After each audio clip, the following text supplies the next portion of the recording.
संसार एक बगीचा है, मेरे प्रभु का बगीचा है। इस बगीचे में यदि आपको कोई सेवा है, माता पिता की सेवा, परिवार की सेवा, उसे प्रभु की मान करके की, कोई बंधन नहीं। समझना, ये जो हम बहुत परेशान है, भगवत प्राप्ति अति कठिन है, ऐसा वैराग्य वैसा वैराग्य, केवल परिवर्तन करना है सोच का, सोच का केवल परिवर्तन है। हमें जितना लाभ इस माला चलाने से होगा ना, उतना ही लाभ उस किसान को होगा जो हर कदम पे राम राम बोलता है, कृष्ण कृष्ण बोलता है, हरि हरि बोलता है और किसानी कर। हमारा माला से ज्यादा उसका जोर होगा। एक वाराणसी, बैठ जाओ बच्चा, एक वाराणसी में विद्वानों की नगरी है। तो गांव का किसान मेहनत करके अपने बेटे को विद्वान और बड़ा तपस्वी एक योगी बने, इसलिए बचपन से पैसा भेजता रहा, उसको व्याकरण पढ़ाता रहा सब। और बेचारा किसान था पर बहुत भक्त था, प्रतिपल नाम जप करता। अब बहुत वर्षों बाद उसका जब पुत्र आया, उसने अपने घर में देखा तो देहात का सब, तो हे भावना हुआ कि मेरे माता पिता क्या, मतलब ऐसा। तो माँ ने कहा, पिता तो यमुना पार खेत में, वो मड़नी देहात में कहते, गेहूं की जो फसल परिपक्व हो जाती है उसमें जो दाने निकाले जाते हैं, तो पहले बैल से निकाले जाते थे, ऐसे फैला दिए गए, ऊपर बैल चला दे, वो कई दिनों में 15-20 दिन में फिर कहीं वो भूस और गेहूं अलग अलग हो। अब तो 1 घंटे में वो थ्रेशर में पहले सब नहीं था, तो उसे देहात में मड़नी कहते थे, बैलों के द्वारा उसे कचरा के फिर अन्न निकाला जाता। तो उन्होंने कहा कि फिर पिताजी को सूचना कर दो कि मैं आया हूं। तो उनका बच्चा, सूचना करने के लिए तो हमें दूसरी तरफ से जाना पड़ेगा, और सीधे तो सामने ही है, और उनको तैरना आता, मुझे तो तैरना आता नहीं।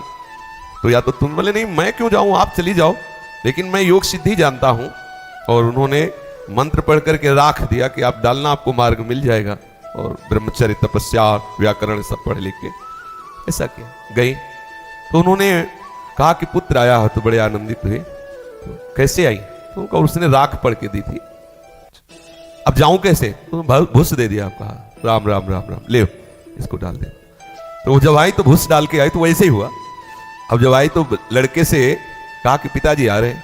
पिताजी सब ऐसे रज लगी, सब भूस लगाओ तो करके आ रहे। तो उसने प्रणाम नहीं किया, कहा नमस्कार, ऐसे दूर, मतलब आचार्य है तो नमस्कार। तो हंस दिए, उनके लिए तो बच्चा है ला, हंस दिए। तो उनका पिताजी हंसे क्यों, बोले बच्चा हम तो तुमने पढ़ाने लिखाने के लिए भेजा था, लेकिन तुम तो मूर्खता पढ़ के आए हो। विद्या विनयम ददाति, तुम्हारे अंदर विनय नहीं है, इसका मतलब तुमने विद्या का अध्ययन नहीं किया। बोले कैसी बात, किसी भी शास्त्र से कुछ, बोले ये अहंकार है, विद्या नहीं। विद्या का प्रभाव है, वो नम्र और विनयशील हो जाता है। ये शरीर तुम्हारा पिता है और तुम नमस्कार बोल रहे हो, ना तो झुककर मस्तक रखना ना। ये तुम्हें लग रहा है ना कि पिता गंवार है, किसान है, और मैं विद्वान व्याकरण पढ़ा, लेकिन इसी किसानी और इसी गंवार पने से तुमको विद्वान, तुम्हें विद्वान बनाया, तुम्हें वहां भेजा, तुम्हें इतना पता नहीं। तो उन्होंने कहा माताजी से कि माताजी जाने के लिए तो हमने राख दी थी, आई कैसे, बोले पिताजी के भूस देने से। तो उनका पिताजी आप में ऐसी कौन सी शक्ति आई, हमने तो मंत्रों का अनुष्ठान किया है। बोले बेटा सच्चाई से भगवान के द्वारा दी हुई किसानी करता हूँ, आए हुए धन से, अन्न से, संतों अतिथियों का सेवन करता हूँ, नाम जप करता हूँ। मुझे उसके प्रताप से सब पता है कि तू क्या सोच रहा है, क्या करके आ रहा है, सारी सिद्धियां उसको प्राप्त हो, किसान है।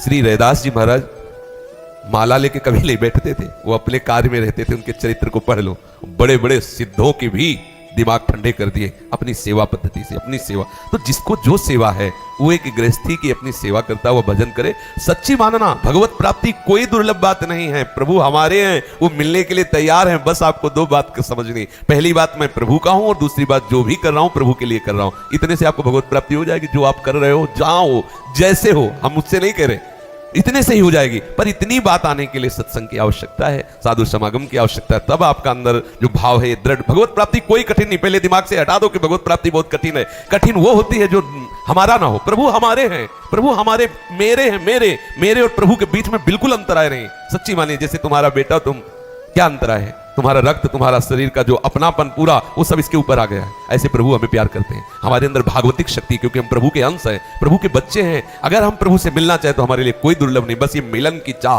संत सदगुरुदेव की कृपा से बुद्धि शुद्ध होकर के इस बात में आ जाती है, जो भी कर रहे हैं प्रभु के लिए कर रहे हैं, मेरा प्रभु के सिवा कोई नहीं, बस इसी से भगवत प्राप्ति हो जाती है।